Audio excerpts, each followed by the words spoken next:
마태복음 제19장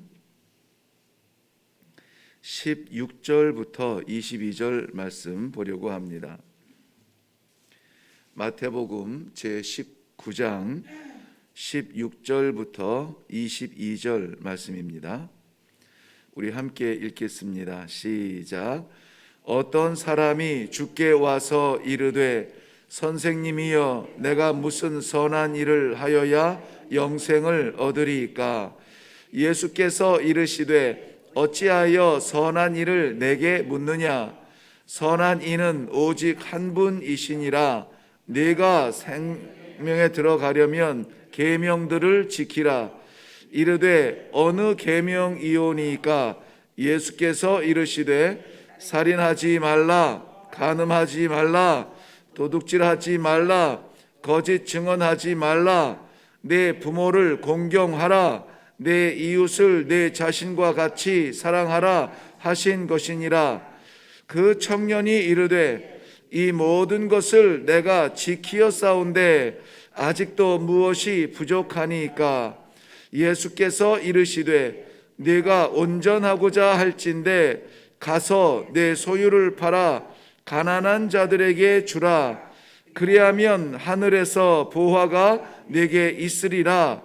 그리고 와서 나를 따르라 하시니 그 청년이 재물이 많음으로 이 말씀을 듣고 근심하며 가니라. 아멘. 우리 살아가면서 많은 능력이 필요합니다. 특별히 영생을 살아가는 성도들에게는 갑절의 능력이 필요합니다. 모든 사람들이 살아가는 삶의 능력도 있어야 하겠거니와 그러한 가운데서 우리 신앙을 잃어버리지 않는 믿음의 능력 또한 우리에게 있어야 합니다.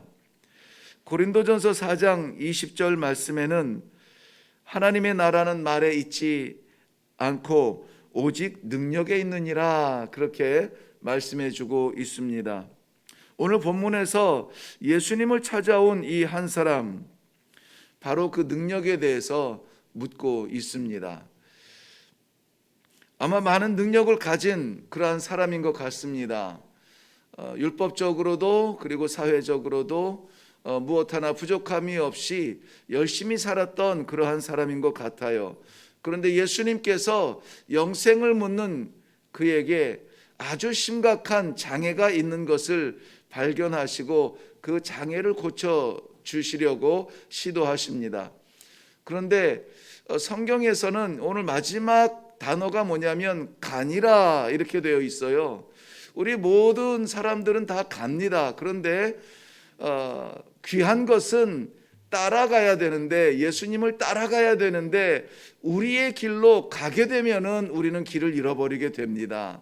오늘 주님께서 이 안타까운 마음으로 이 하나님의 나라를 소유하는 영생의 능력이 필요한 이 한 사람의 장애가 무엇인지를 말씀하실 때에 우리의 장애는 무엇인가 하는 것을 함께 생각해 보고 그 장애를 떨치고 오늘 우리의 길을 가니라가 아니라 우리의 장애를 극복하고 예수님을 따라 가니라, 이러한 하루의 삶의 결론이 내려지기를 바라는 마음으로 오늘 이 말씀을 묵상합니다. 우리 같이 한번 가보겠습니다. 이 젊은 청년이 와서 내가 무슨 선한 일을 하여야 영생을 얻으리까 하고 묻습니다. 선한 일을 해야 영생을 얻는다. 우리는 이 얇은 그 딜레마가 있는데요. 이 성도의 행위가 구원의 조건이냐 아니면은 구원의 열매냐 하는 것입니다. 성도의 구원을 위하여서 우리는 어떤 행위를 할 것은 아닙니다. 할 필요는 없습니다. 행위 자체가 구원의 조건은 되지 않습니다.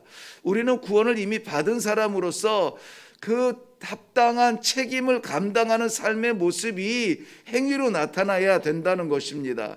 그래서 하나님으로부터 받은 구원을 사람에게 나누는 것은 성도들에게 마땅한 책임이라 그렇게 말씀드릴 수가 있겠습니다. 그런데 이 사람 정말 예수님께 찾아와서 감히 영생과 구원에 대해서 묻는 이 사람은 얼핏 보면은 굉장히 대단한 사람입니다. 왜냐하면 예수님께서 영생을 묻는 이 사람에게 몇 가지 계명을 말씀하시는데요. 18절 말씀부터 보면 살인하지 말라, 간음하지 말라, 도둑질하지 말라, 거짓 증언하지 말라, 내 부모를 공경하라, 내 이웃을 자신과 같이 사랑하라. 우리는 너무나 익숙하게 읽어오던 그러한 계명이어서 이것이 나와 무슨 상관이 있나, 성경에 담겨진 그러한 이야기지라고 여기는데, 이것을 지켜야만 한다면은 그 가운데 자유로울 사람들이 몇 명이나 될까 하는 마음이 두렵게 떨렸습니다. 그런데 이 사람은, 이 부자 사람은 이 모든 계명을 지켰다, 그렇게 말을 합니다. 이 계명을 다 지켰다는 거예요. 정말 대단하다, 이런 생각이 들었습니다. 그 젊어서, 보통 다른 구절에서는 청년, 젊은 청년으로 이렇게 등장을 하는데, 많은 재산을 가지고도 이러한 하나님의 율법을 지킬 수 있었다는 것은 아무나 할 수 없는 어렵고도 힘든 신앙의 그러한 길을 지켜오고 있었다는 것을 말할 수가 있습니다. 다 지켰답니다.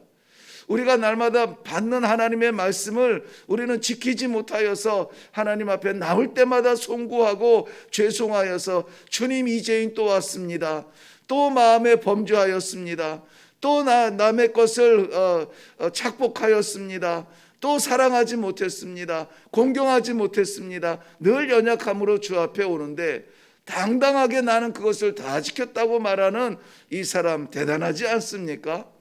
그런데 예수님께서 이 청년에게 율법을 말씀하신 것은 율법의 조목조목 한 가지 두 가지 이런 것들을 지켰느냐가 아니라 율법의 본질, 그 정신을 말씀드리려고 하는 것인데요. 율법은 왜 제정이 되었느냐? 먼저는 율법을 명령하신 하나님께 대한 순종으로 그 사랑을 표현하는 것입니다.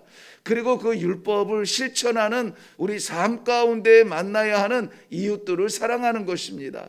그러니까 율법은 어떠한 잣대가 아니라 사랑이라, 이렇게 표현할 수가 있어요. 예수님께서 이 말씀을 하실 때 영생을 얻기 위해서 찾아온 이 젊은이에게 말씀하신 율법이 대신 관계가 아니라 대인 관계의 율법들로 다 모여져 있다는 사실을 여러분 아십니까? 도적질하지 아니하고, 간음하지 아니하고, 부모를 공경하고 사랑하는 이 모든 것들이 다 대인 관계 속에 있다는 것입니다. 이 대인 관계 속에 있는 이런 것들조차 지키지 못하고 대신 관계 앞에 떳떳할 사람이 누가 있겠습니까? 그런데 이 청년은 떳떳하게도 그 모든 것을 지켰다라고 말하고 있습니다. 그렇다면 오늘 이 청년, 이 부자가 안타까운 마음으로, 두려운 마음으로, 섭섭한 마음으로 돌아갈 수밖에 없었던 장애는 도대체 무엇일까요? 할 수 있는 것에서 멈추고 자기 자신을 철저하게 내려놓지 못한, 마지막 부분까지 포기하지 못한 그러한 부분이라 성경은 그 정신을 우리들에게 보여주고 있습니다. 누가복음 19장에 보면은 세리였던 삭개오의 회심의 사건이 나옵니다.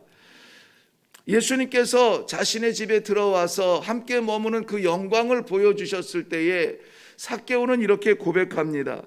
주여 보시옵소서, 내 소유의 절반을 가진 자들, 가난한 자들에게 주겠사오며 만일 네 것을 토색한 것이 있으면 4배나 갚겠나이다. 이 4배나 갚겠나이다 하는 것은 율법이 정한 그 정신보다도 훨씬 더 깊은 섬김과 회개의 모습을 보여주고 있습니다. 그럴 때에 예수님께서 이 삭개오에게 오늘 구원이 이 집에 이르렀다라고 말씀하고 있습니다. 뿐만이 아니라 바로 사람들이 배척하고 사람들이 외면하고 사람들이 개처럼 여기는 이 삭개오도 아브라함의 자손이 되었다라고 선포해 주고 있습니다. 자기 자신이 여태까지 간직하였던, 모아두었던 가장 소중했던 것, 이것을 내려놓고 포기하고 하나님께서 기뻐하시는 율법의 본질, 이웃 사랑에 대한 정신을 이 삭개오는 지키겠다라고 다짐하고 있는 것입니다. 그런가 하면은 율법을 지키기는 지키되 자기 정의 속에서 행하는 사람들도 있습니다. 바리새인 같은 경우가 그렇습니다. 율법이 얼마나 철저하게 지키는지 저들은 율법의 선생이라 라고 말하였습니다. 그런데 그들이 지키는 율법의 정신은 자기 정의, 행위에서 오는 그러한 정의였다라는 것입니다. 형식적인 행위 속에서 하나님의 거룩함이 없습니다. 열심히 뛴다고 하여서 그것이 열매될 수가 없습니다. 중심으로 내 자신이 내려지고 나의 가장 소중한 것이 내려지고 그야말로 하나님께서 말씀하시는 그 사랑의 정신을 우리가 지킬 수 있을 때에 우리는 율법을 지켰다라고 말할 수가 있을 것입니다. 사랑하는 성도 여러분, 내려놓는다 하는 것은 쉬운 일이 아닙니다. 문장은 참으로 아름다운데 내 것을 포기한다는 것은 쉽지 않아요. 우리가 신앙생활 하면서 상처를 받고 교회 안에서 문제가 일어나고 성도들이 좌절하는 그 모든 현장에는 늘 나의 자신이 완전히 내려지지 아니하는 그러한 부분에서 일어날 수가 있다라는 것입니다. 초대교회나 중세교회나 현대나 모든 교회의 부흥 속에서는 교회의 부흥은 난관 속에서 일어납니다. 어려움 속에서 일어나고 바닥을 칠 때 일어나고 괴롭고 힘든 그런 고난의 길에서 십자가는 빛이 납니다. 풍요로울 때 감사할 것 같지요? 아닙니다. 그 풍요로움을 주신 하나님을 잊어버립니다. 건강할 때 참으로 모든 하나님께서 이제는 맡기신 모든 일을 다 감당할 수 있을 것 같지요? 주신 건강으로 인하여서 하나님을 잊어버립니다. 그러므로 사랑하는 성도 여러분, 우리가 성도로서 무언가를 해야 한다라는 마음을 가질 때에는 우리 자신이 먼저 내려지고 우리의 가장 소중한 것이 무엇인지를 하나님 앞에 내려놓아야 합니다. 내가 그 소중한 것을 지키지 못합니다.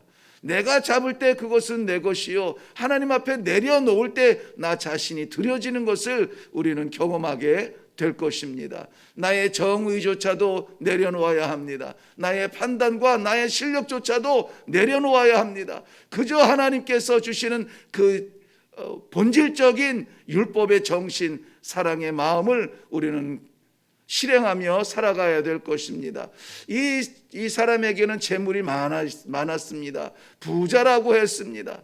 아무래도 놓지 못할 그런 부유함이 있었습니다. 그렇기 때문에 주님께서 그것을 팔아서 가난한 자에게 나누어 주라 라고 말할 때에 마음에 그 아쉬움이 얼마나 컸겠습니까? 없는 사람이 내려놓는 것은 어렵지 않아요. 그러나 많은 사람이 많은 것을 내려놓을 때는 쉽지가 않은 것입니다.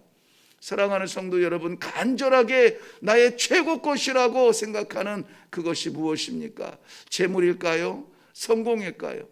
건강일까요? 가정일까요? 하나님 앞에 내려놓을 때 예수님께서 하늘문이 열리는 그런 말씀을 오늘 주시게 되는 것입니다. 그리고 나서 와서 나를 쫓으라 말씀하세요. 영생의 길을 묻는 사람에게 와서 나를 쫓으라 라고 말씀하십니다. 이거는 예수님께서 이 부자와 나누는 대화의 핵심입니다. 주와 함께 가려면 주와 같아야 합니다. 우리는 주님을 바라보는 것이 아니라 주와 동행해야 합니다. 주께서 기뻐하시는 것 함께 기뻐하며 주께서 싫어하는 것 함께 싫어할 수 있는 그러한 동행의 길에 서야 한다는 것입니다. 마태복음 10장 38절 우리 살펴보았습니다. 마태복음 16장 24절 함께 살펴보았습니다. 나를 따르려면 자기를 부인하고 자기 십자가를 지고 나를 따르라 하는 말씀에 예수님의 초청이 있었던 것입니다. 자기를 부인한다. 나의 나된 것을 내려놓는다. 나의 가장 소중한 것을 포기한다. 쉬운 일이 아닙니다. 그런데 우리 주님은 그것이 우리의 십자가라면 짊어지고 나를 따라오라 이렇게 말씀하십니다. 저는 아무래도 이 시대에 가장 우리의 믿음의 신앙의 영생의 성도의 장애는 물질이라고 봐요. 그리고 건강이라고 봅니다. 건강과 물질은 이 지구촌을 덮고 있는 가장 중요한 단어가 되었습니다. 필요합니다.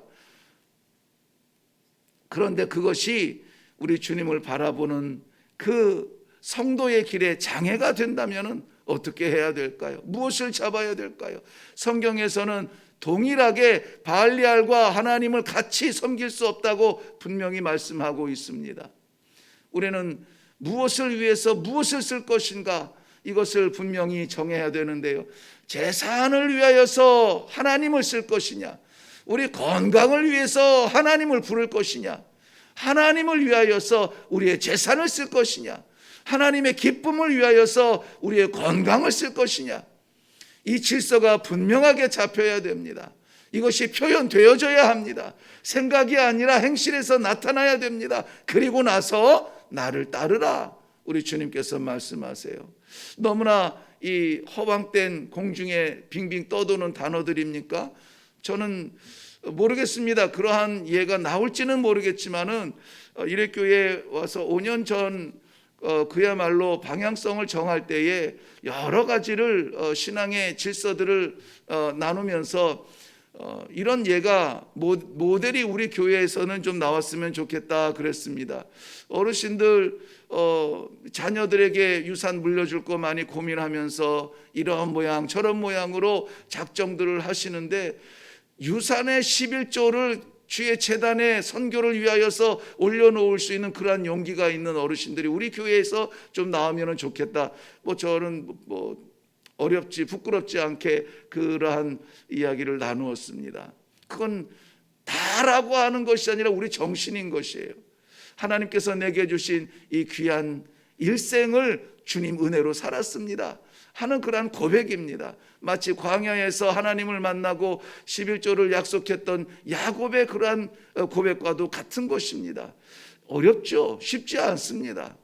그저 자기는 재산이 없으니까는 이렇게 쉽게 말할 수 있는지 모르겠지만은 많은 재산이 있다면 그것은 어렵습니다. 그런데 이러한 성경 속에 나오는 이 안타까운 부자의 고민이, 이 장애가 오늘 우리들에게도 있는 장애라 이렇게 여겨지지 않습니까? 이 아침에는 정말 우리의 이런 장애를 내려놓을 수 있는, 그래서 우리 주님 자기의 길을 가니라가 아니라 나를 따르라 했을 때에 그 주님을 따라갈 수 있는 그러한 결말이 내려지는 하루가 되기를, 아니 우리 생애가 되기를 주님의 이름으로 축원합니다. 기도하겠습니다. 살아계신 아버지 하나님, 영생의 장애가 이렇게 가까이에 있었습니다. 다 지키고 다 행하고 그 오랫동안 붙들어 왔던 모든 행실의 열매들이 주님을 따르게 하지 못하고, 주님 우리들에게 주신 영생을 만족시키지 못하고 온전하게 완성의 그 하나님의 나라를 바라볼 수 없는 연약함을 보게 합니다.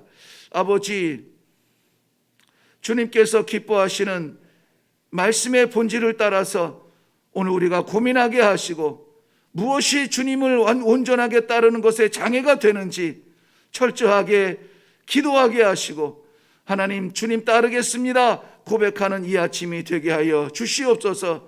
이 아침에 우리 하나님께서 작정하고 주신 이 말씀이 공허하게 공중에 떠돌아다니지 아니하고 우리 심령에 새겨지고 우리 삶의 결단 속에 나타나며 오늘이야말로 평생 동안 희미해져 왔던 주님 따르는 그 믿음의 본질을 지키는 결단들이 있게 하여 주시옵소서. 감사드리며 예수님 이름으로 기도하옵나이다. 아멘. 네, 우리 기도할 때의 말씀의 제목처럼 성도로서 이 영생의 길을 걸어가는 가장 큰 장애가 무엇인가? 그 장애가 생각나거든 해결해야죠. 아프면은 고쳐야죠. 막혀 있으면은 열리도록 기도해야죠. 무엇이 우리의 장애인가? 내가 무엇 때문에 이 하루를 살아갈 것인가? 무엇이 내가 하나님의 온전한 성도로 하나님 앞에 떳떳하게 설 수 있는 온전한 성도로 설 수 없도록 만드는 그러한 과오가 있는가? 우리 하나님 아버지, 다 아시는 아버지께 내려놓고 기도하고 우리와 늘 동행하신 주님은 아십니다. 그래서 우리는 가린다고 해서 가려지는 것이 아니라 고백하고 회개하고 돌아서서 주님 따라가겠다 다짐하면 하나님께서 우리가 걸어갈 수 있는 한 개의 걸음이 아니라 영원한 나라를 사모하는 그 축복을 주실 줄로 믿습니다. 주님 도와주시옵소서. 마지막 먼지라도 털어버릴 수 있는 아버지 그런 능력을 주시옵소서. 그리하여서 영생을 살아가는 성도로서 오늘 하루 찬송의 날이 되게 하여 주시옵소서. 우리 다 같이 기도하며 내려가도록 하겠습니다. 다 같이 기도하겠습니다.